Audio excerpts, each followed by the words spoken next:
Hey guys, welcome back.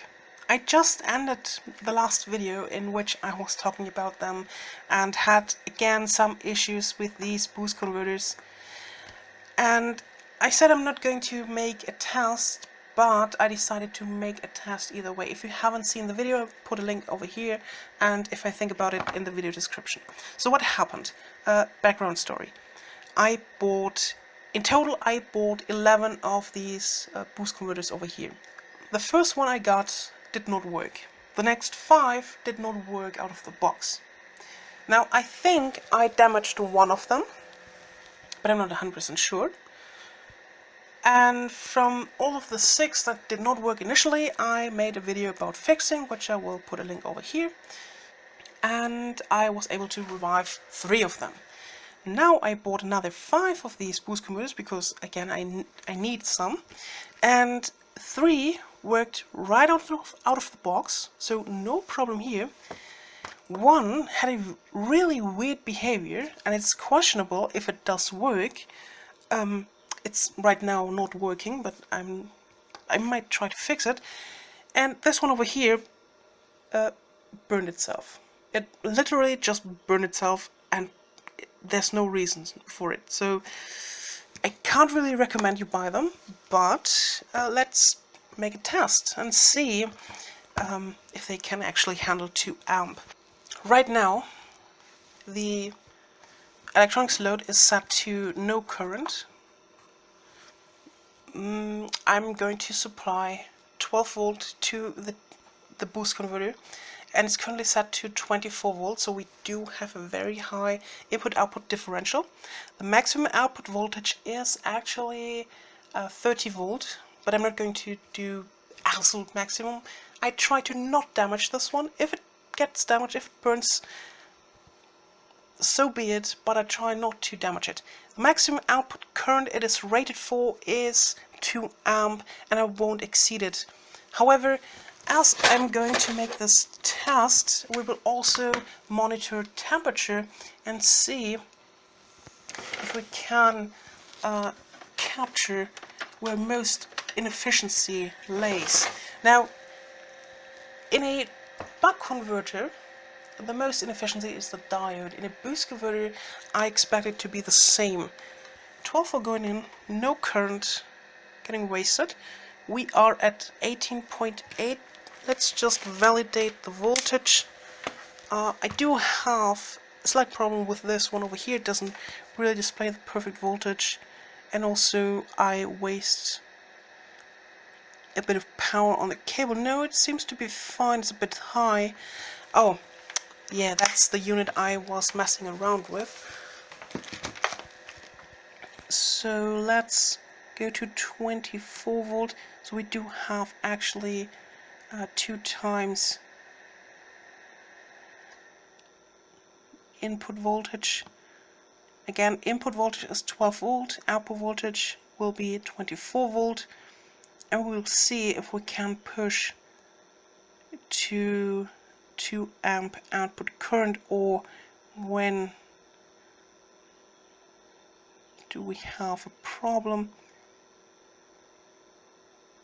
Let's go for 23.8 because I am too... No, wait.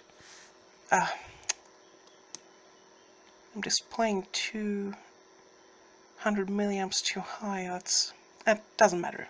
It's approximately 2 times. Now let's turn up the current. This is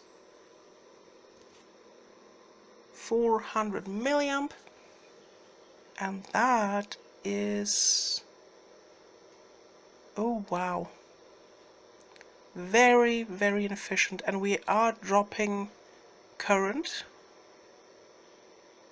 The main chip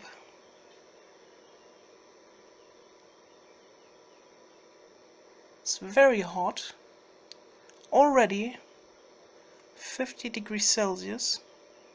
The diode is not too hot,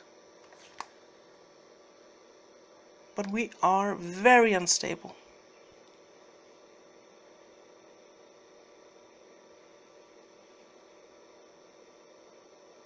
right now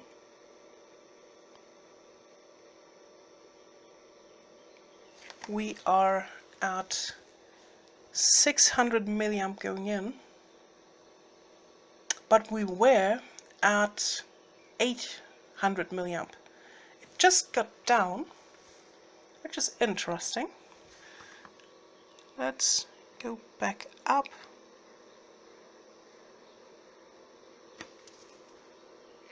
And measure temperature. We don't want to exceed temperature. And we're already dropping voltage. So this suggests that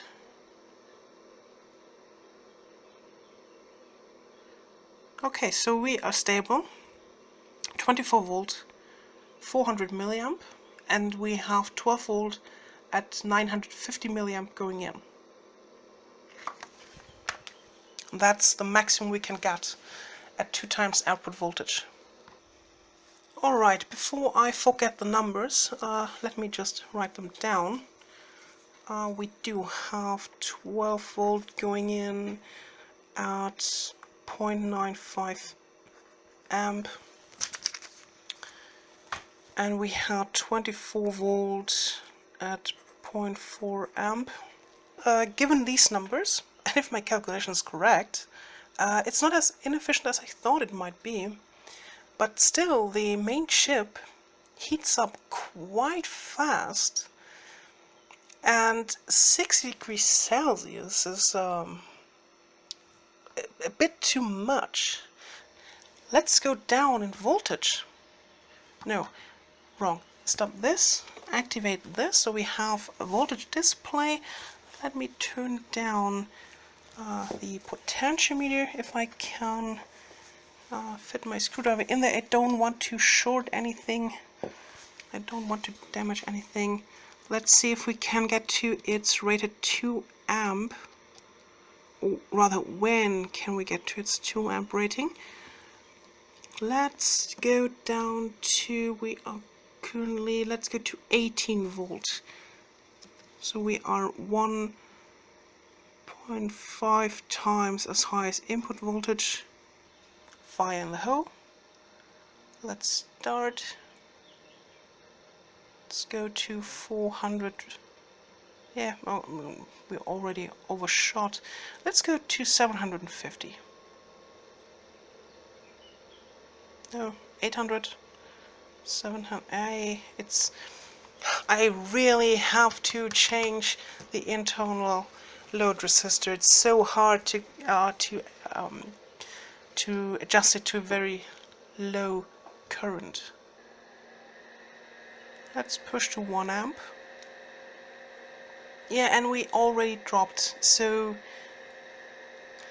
input-output differential has to be very low for its maximum 2 amp rating, so we can't really boost the voltage by much. We already dropped, and temperature is also very high, so yeah, very, very bad. I dislike them even more now that I saw how little they can actually boost efficient. I mean, I know that they are cheap, but I expected more. I really expected more. And I think that's it for today. So I hope you liked the video, and if you did, please leave a like, comment down below, and other than that, thanks for watching, and see you next time. Bye!